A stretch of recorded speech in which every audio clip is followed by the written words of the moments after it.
রামিসা হত্যার বিচার যারা করতেছে না, আর যারা যে আইনজীবীগুলা রামিসা হত্যার বিরুদ্ধে গিয়ে আসামির পক্ষে দাঁড়িয়েছে, তাদের কি কোনো মা বোন নাই?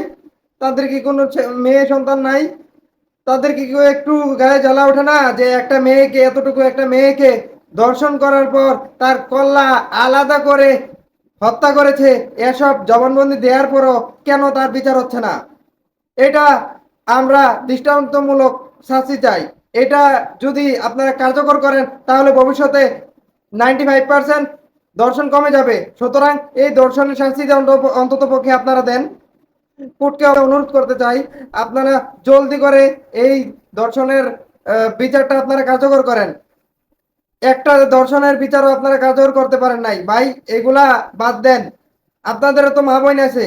আপনাদের মা বোন বা মেয়ে সন্তান যদি দর্শন হতো তাহলে আপনাদের কেমন লাগতো?